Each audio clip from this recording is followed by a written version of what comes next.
we head into the 2015 legislative session, both the House and Senate controlled by the Republicans, along with the governor's office. From that session where the Democrats had the minority, it was really hard watching what happened to labor. The 2014 elections and then the 2015 legislative session, I think it taught us all a very valuable lesson. If you don't participate in elections and in campaigns, the elections matter. They changed collective bargaining laws, construction trade laws with the prevailing wage, with thresholds, project labor agreements, all that stuff. They came in and turned back decades of labor wins in one session. The 2017 legislative session starts. Bills were put in to try and reverse some of the damage that had been done to labor in 2015. All these bills are in place, they're heard, they're passed out of both houses, and the governor's office vetoed pretty much every one of those labor bills. We move forward to the 2018 election cycle, first opportunity that we had to address the governor's office. Elections have consequences, and that's what we're seeing now. So our members, we had about 300 members on leave of absences knocking on doors to get a lot of the people up here elected. And what's been really cool this session is we've been able to show them results. You have to be registered, and you have to actually go out and vote and get your family members to vote and your friends and coworkers. But then you have to be active too. You have to be willing to knock on some doors. You have to be willing to make some phone calls, drive people to the polls. If you don't do those things, you're going to get what you deserve at the legislature. Being out there knocking on doors, taking your time away from your family on a weekend to do the things that they need to do, that's important. Election night 2018 was a whole lot better than election night 2014. I think that we have had the most successful session with respect to our labor family that I've ever heard of. We have to continue because legislation that comes out of this building impacts people on a daily basis, and we have to be ever vigilant to make sure that the proper changes are in place. As a labor leader, it is our job to make sure they don't forget, and get them out. We'd like to continue to build upon this success. Well, we can't rest on our laurels. We have to work just as hard to maintain it, because just as easily as we won it, we can have it taken away from us. 2014 is not that long ago. 2017 and 2019, in large part, has been going back to what happened in 2015, rolling back some of that horrible legislation that came out of that session, and then on top of it, improving and building on it. Many of the issues which we have passed in previous legislatures got vetoed by the governor are getting signed by this government. Because I think when you're pro-worker, pro-union, as you put it, you're pro-Nevada and you're pro-citizens of Nevada. We accomplished a lot. We did a lot that a lot of bills got to my desk that I was really, really proud of. Providing the raises to teachers was really important. Education's a priority for me. It has been wonderful for educators, not just teachers, for all educators. And then we put a lot of work into modernizing a really outdated funding formula that we're going to have to catch up with in order to better circulate the resources that we have. We've also put more money into education and have raised the per pupil spending in this state than it has been in a very long time. And so I'm very proud of that. The other main bill that we were working on was asthma transparency. Asthma prices are very high for our health plan. There's legislation that's being passed to provide transparency for asthma medications, just like it was in 2017 for insulin medications. So it's Senate Bill 262 from this session, and it builds on work that we got done last session to address the question of why are my drugs so expensive? We protected and provided transparency so that people know why the cost of insulin and asthma medication inhalers are going up at such drastic rates. All of that in line to trying making it affordable health care more accessible to all of our members. For state employees to now have collective bargaining is a game changer for them. They finally have a seat at the table and they can negotiate wages, benefits, workplace safety issues, staffing. It changes everything for them. They are hardworking individuals, and I think everywhere you look in state government, those state workers lift up this state. And so we're very excited to see that state worker collective bargaining is a reality in Nevada. It makes their job safer, it makes their job better, and it makes the quality of their life for themselves and their families better, and I think that was a really good thing. We've worked hand in hand with our tireless brothers with firefighters on workers' compensation matters for cancer bills and PTSD and other things. A piece of legislation I worked on that I'm very proud of is ensuring that we have benefits around post-traumatic stress disorder for our public safety workers. Providing protections for public safety, both police, fire, and emergency dispatchers for post-traumatic stress concerns. I mean, that is huge. Everybody looks back to October 1st and says, you know, how do you deal with that? Well, this bill will help public safety people deal with that exactly issue. This bill is incredibly important to us because of just the daily scenes and incidents we go on that can be of a traumatic nature. Over the last 10 years, we've had multiple ones throughout the state of Nevada, whether that be the IHOP shooting here in Carson City, the Reno Air Race crash in Reno, and most recently the Route 91 shooting down in Las Vegas. People can heal from that trauma and they can go on to do better work. One of the things that's been neglected over a long period of time is the dispatchers, and so they don't get that break. And so once they're done with one 911 call, they go on to the next 911 call. These calls can be incredibly tragic and horrific. And we were able to get dispatchers for our PPACE workers included in that legislation. What Senate Bill 215 does is it expands the types of cancers that firefighters would contract as part of the job.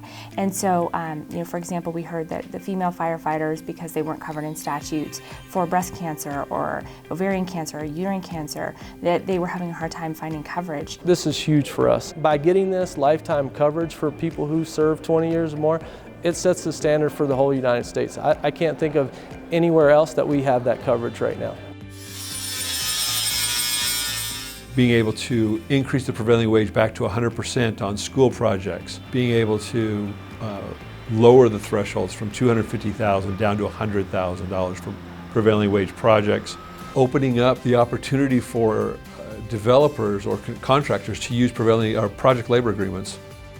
What that means for us is projects are paid with wages that are competitive, so we have high-skilled, high-qualified workers constructing those projects. I had an apprenticeship bill that has a mandates apprentice percentages on public works projects. And now we have a governor, a strong supporter of apprenticeship, who firmly believes in what apprenticeship can and will do. It's a great feeling. We believe that, you know, that could have an impact as many as 1,200 new apprentices in the state of Nevada, and that's a big deal. Assemblywoman Martinez, a Teamster, comes into the legislature and carries some really good legislation, including the misclassification bill. And we're very excited because workers who have not had workers' comp, they haven't had unemployment insurance, now must be classified as an employee so that they will have benefits. Surprise billing for emergency room care at hospitals. We've fixed that. We're always trying to bring down the cost of healthcare, and this time we did it through two main bills. One was AB 469, which ends surprise bills for patients. Surprise billing, we made sure that they're not going to get hit with a second surprise, that they know that when they get out of the hospital, they can concentrate on healing, not have to worry about this bill that's going to be coming in the mail. We'd worked on it for years, and finally we're in a position to do something about it. 2 men on a railroad crew, for example, that was something that was common sense to me, that's a lot safer if you have 2 conductors as opposed to 1 engineer if something happens. You know, you need to have that second person. It's more than anything, it's a safety issue. You know, we've been trying to pass a law to make sure that there's always 2 people on every train that passes through the state of Nevada to run that train. Finally did that. Fire life safety issues that will require certain inspections on fire safety equipment in buildings, which provides work for our members. Life safety dampers that have to be inspected every 4 years. Right now, these pieces of equipment are installed brand new in these buildings, but they're not inspected regularly.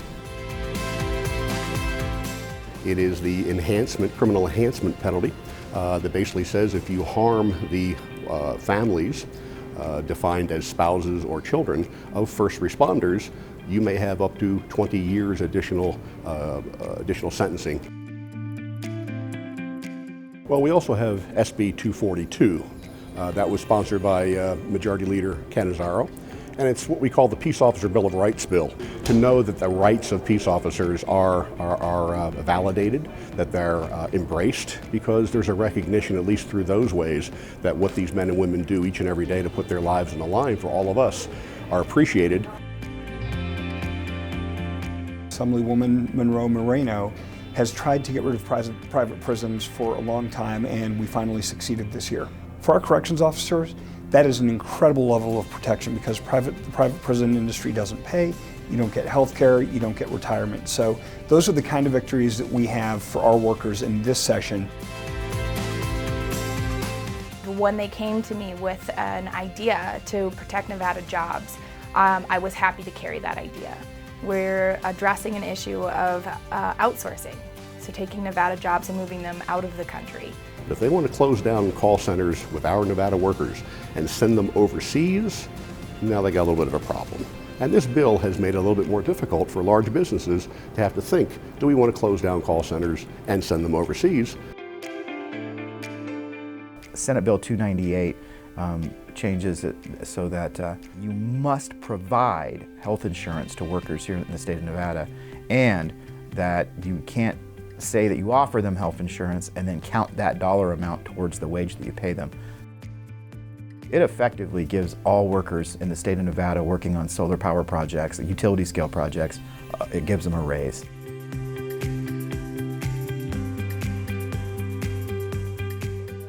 Speaker Frierson, Teresa Benitez Thompson, Nicole Cannizzaro. Senator Julia Ratty is a true hero to workers in this state. We have a lot of our friends here. And when I say our friends, I mean us. Whether it's William McCurdy from SEIU, Richard Carrillo from the Plumbers and Pipe Fitters. My parents were culinary members. I myself am a union member, and all my in-laws are UAW members out of Michigan. It's you look down your list of legislators and see how many of them are union members now.